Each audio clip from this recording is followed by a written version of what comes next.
All right. Dorian, you find yourself on a shuttle. You've been on this shuttle for a couple hours. You have several hours left in the trip to Halcyon. There is a window. It's shut because you're going faster than light, so not much to see out there. It's probably the nicest shuttle you've ever been on. You have plenty of legroom. You have a little screen. On the shuttle when you were going on, you saw other musicians, a bunch of like aides and a couple of like security guards and some other famous people. You may have seen someone you know in Persephone Morningstar. She's probably a little higher up the plane. Next to you, there's a guy in a very expensive suit. He looks about your age, maybe. He has a big mustache and shoulder-length hair. And he's wearing a little like augmented reality visor that he's been watching a movie on for the last couple hours. And he's sitting there, and it seems like it ends because he takes it off and looks over at you, and he goes, "The name's Cromwell Montgomery. I'm in construction, starports, rail lines. Not in it, of course. I just make the money. You know how it is. What's your name?" My name is Dorian King. I play the piano. Oh, delightful. Is there much money in that? Enough to get by.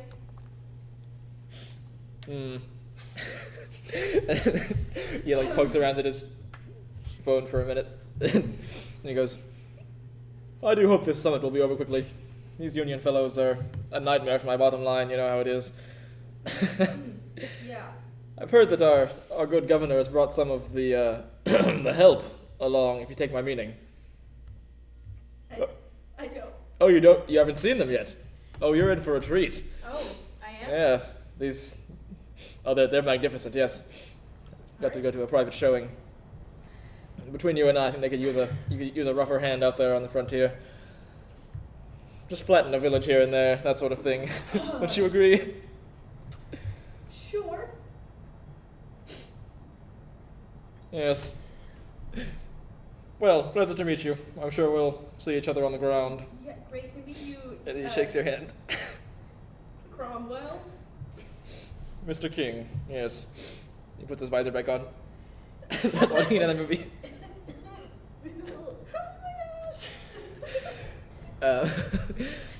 Yeah, so Mr. Cromwell puts his visor back on and sits back. The rest of the flight passes without you having to interact with anybody else. This poor boy. He's so shy. But after a few hours, you land. You feel the. I didn't say he's never left Persephone. This You is didn't his say first that. time leaving the planet. Fascinating.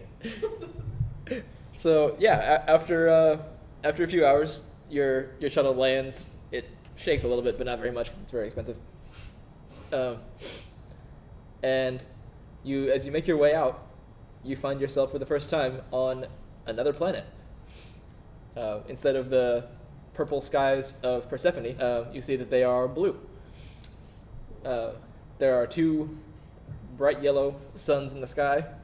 The air is much crisper than you've ever felt. And you step out down the exit ramp of this shuttle and find yourself on a big landing pad in between two huge mountains of quartz. The suns catch the light and they glitter, and it's kind of hard to look at them in the middle of the day as it is.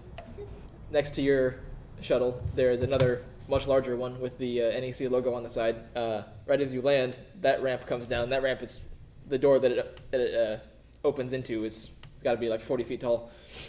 And stepping out of it, you see 6 20-foot tall mechanized combat frames.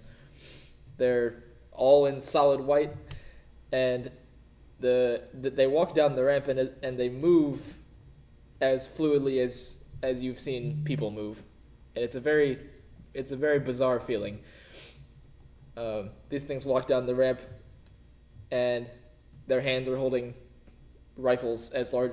It's scaled up to fit them. You can see the pilots with full face helmets through the cockpit glass, but as they step into the sun, the glass shifts into black.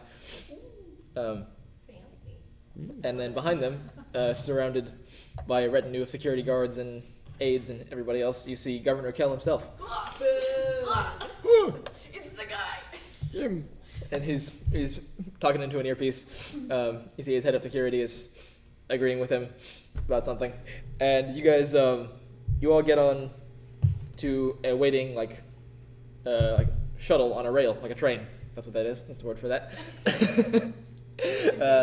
A train on a monorail that whisks you through more of these mountains. There's like green fields and stuff that you're seeing. They have stuff like that on Persephone, but it's all like intentional, and here it's like natural.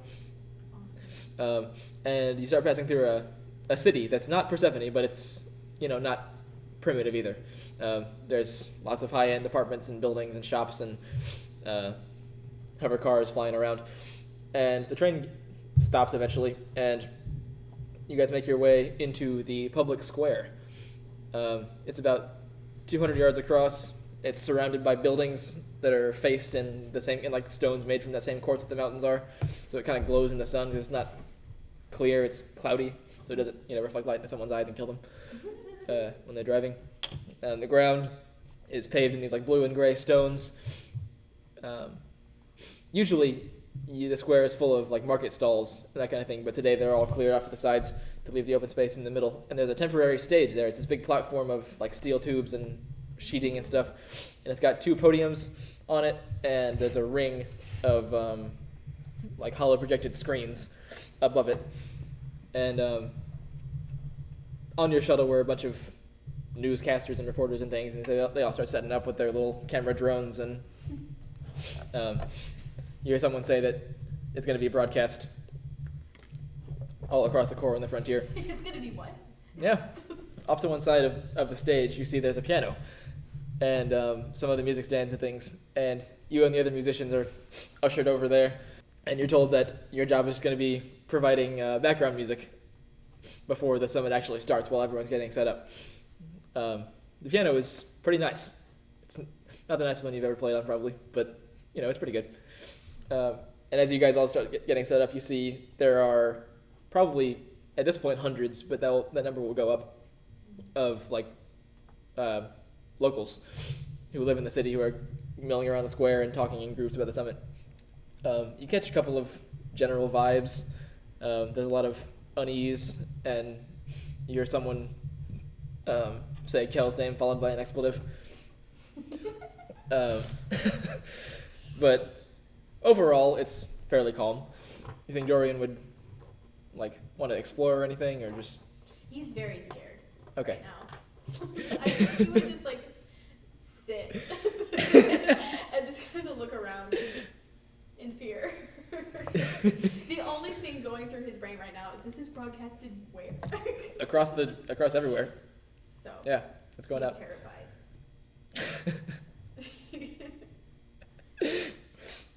Okay. Yeah. Persephone. You were also in this crowd. You came in on the same shuttle as Dorian. Do you think she would notice him or anything? You're walking around. Your friend Russell is next to you. I imagine she would make note of Dorian. She probably didn't see him on the shuttle. She was probably, pardon the pun, spaced out a little for the whole ride. She probably spotted him climbing up the stage and was like, "Oh, I didn't realize there would be music." She'll probably make a mental note to go say hi to him later. But I guess she would just be walking about the square on Russell's arm. Okay. What do you think she's thinking about all this? I think on the outside, she looks like any other council member. She looks collected, she looks calm, she has that sort of simple smile on her face that suggests that, she's just another one of them. But on the inside, she's probably screaming and peeing herself. She's so, she doesn't know what to do or when to do what or how this is going to go, but she has this terrible gut feeling and probably has all day that something's gonna go wrong. Something is going to happen, whether that's, she forgot something important at home, or he asked her to speak and she completely forgot, or she's just got this feeling that something's wrong, and it's completely psyching her out. And the only person who notices is probably Russell. Okay. Yeah. He, as you guys are walking around, he looks at you and says, "Are you all right? Hardly. This will probably be fine. I don't see why it wouldn't be. City seems nice enough. It's lovely this time of year. Do you have any family here? Most of my family. Right. Right. And yeah, if you go down that street over towards that office building right there, but you make a left instead of a right, it's where my uncle lives. Oh. You think you'll have time to see him? I certainly hope so. I'm staying with him. Oh. That's wonderful. I figured while I was here after the summit, I may as well stay and unwind a little from the job. Make an intelligence check real quick. All right. 16. Nice. Okay. Yeah. As you as you're walking around, people are getting set up for things, and you see two things. You see that on one side of the stage there's like 15 to 20 chairs. The other side there's one, and the 15 to 20 chairs are rapidly being filled by people you assume are union leaders. They're wearing all kinds of different clothes, from like fur to like stuff you would associate with desert, mining overalls, that kind of thing. And the other side, you see Governor Kell gets up there, and he's just sitting in one chair by himself, standing behind the stage, almost in a semicircle, are those combat frames. They haven't moved or anything since they got there. They're just standing completely silent. But you see that as soon as they came in, the atmosphere in the square shifted pretty significantly. And I don't remember. Would Russell have seen these before? Probably not. I feel like he has on tape, for sure.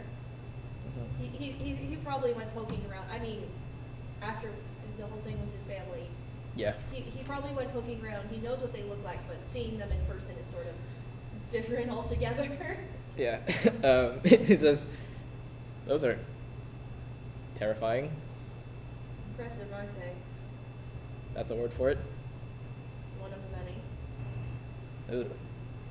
He's got more in a warehouse somewhere, I think, but these are the shining white knights he totes around everywhere now. Those guns surely aren't loaded, are they?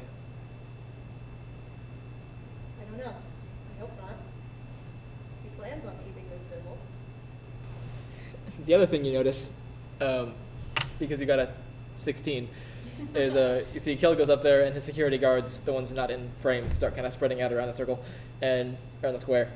And you see his head of security slip quietly off into an alleyway. And no one else seems to notice. At this point, we will go to Jack, as your brother shows up at your apartment, knocking on the door urgently. I get up from my couch. Well, he says, Close the door. "Thank you. Are you ready to go?" Oh, yeah. Okay, this stuff is keeping me on my feet, but barely. Man, yeah, you're not looking too hot. Yeah, he looks rough. And he starts taking off his uniform and passing you the pieces of it. And he says, "You shouldn't have to do much. This is nothing's supposed to happen. This will be just all for show. Your position by that storefront under construction, you're supposed to stand there and keep an eye on the crowd, okay? All right. We have 16 agents who will be on the perimeter. They will check in with this earpiece every few minutes, in numerical order. This won't happen, but if one of them doesn't check in, you have to check it out Understood. and make sure that they're alive and all that. It shouldn't be more than an hour. Okay. I'll call you. I'll be watching it here. Gotcha. Yeah, help yourself to anything in the fridge. Thanks." And he's like falling over. I guide him to a chair. Yeah. The uniform that he gave you, it's got the earpiece, it's got his badge. His belt has a handgun and 2 magazines, and a baton and some handcuffs and a can of like expanding spray foam that you can restrain somebody with. Oh. But he goes, hurry, get back out there. Smacks me on the butt. Get out there, champ. You're gonna do great. This is very illegal. Don't worry, you'll be fine. You just focus on getting better. Yep. So you, dressed in your twin brother's uniform, make your way out into the square. You find the construction site that he was talking about. It's like a hotel front under construction.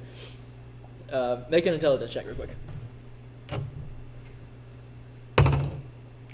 6. Oh wait. Oh yeah, you no. would know about this. No, you've been on construction sites. Roll advantage. Yeah. Okay, thank you. It's still a 6. Dang. Okay. Well. All right. Yeah, you're mostly focused on, finding the right spot and everything. But you pass the construction site, and it's got some temporary fencing up. You can see through pretty easily. You see what seems like too many cranes for one building. And I noticed that. But I don't think much of it. But Just stay focused on I'm focused on the security. Can't let. I forgot his name. What's my brother's name? Zach. I can't let Zach down. So yeah, you take your place. There's a crowd rapidly gathering in the middle as you see they're almost ready for the summit to start. You see, for the first time, you see these combat frames up there by the stage, which is something you've never seen before. They're not moving or anything, but they are imposing. Man. Your brothers probably mentioned something to you about them at some point, but they didn't really do it justice. You put the earpiece in and you immediately start to hear, Agent 1 checking in, 2 checking in, 3 checking in, all the way around to 16. Okay, you're all here. And Good. yeah, they're all there for now. There's there is a pleasant piano and violin soundtrack playing in the background. Everyone is in their place. Dorian is playing piano, about to stop probably. Persephone is in the crowd with her fake boyfriend. with my arm candy. Jack is standing there impersonating his brother on the edge of the crowd. You actually are next to the musicians. Me? Yeah. Okay. And Arvin is standing behind Governor Kell. In his frame, you are Captain Hollis is next to you and he's directly behind him. You're next to Hollis, and sure enough, your rifle is loaded. Yeah, as you sit there in your cockpit, you look around and your computers are ID tagging everyone that picks up in the crowd and just scrolling a list of names and IDs past you.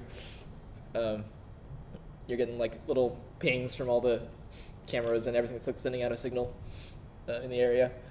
You're getting more information about the situation than anybody else. As you stand there and watch, Kell is still sitting in his chair, but one of the union leaders gets up to begin the summit.